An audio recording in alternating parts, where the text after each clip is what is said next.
Развитие языка непосредственно связано с литературным творчеством. И сегодня в Доме печати собрались те, кто пишет на родном языке – писатели, журналисты и публицисты. Для них предстоящая дата – все равно, что профессиональный праздник. Указом президента Чеченской Республики в 2007 году был объявлен 25 апреля День чеченского языка.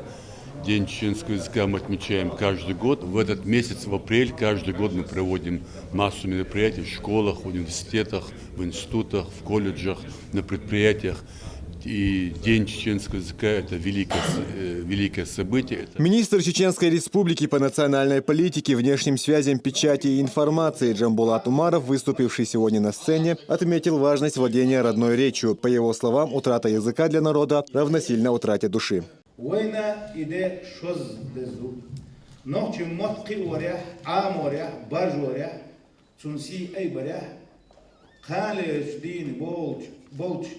Хижмарса, тешимса, безна хилер.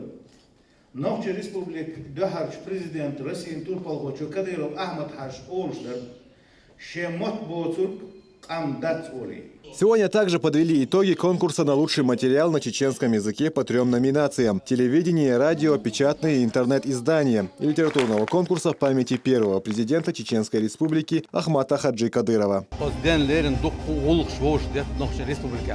وزغولك تصعدره نخشى متاح توال جورناليست بالهن قايقين كونكورس وتكونكورس عدالة تنسلسا كوارت كونكورس لوشو ماتيريالش نخشى مت خلاردو نخشى مت يازين خلاردو نخشى مت ليرن خلاردو. Автором лучшего материала в номинации «Телевидение» стала наша коллега, автор программы «На крыльях времени» Разят Сулейманова. А двое сотрудников ЧКТРК «Грозный» получили дипломы и поощрения от министерства. Магомед Ламаркаев, Рамзан Джамбеков. Новости.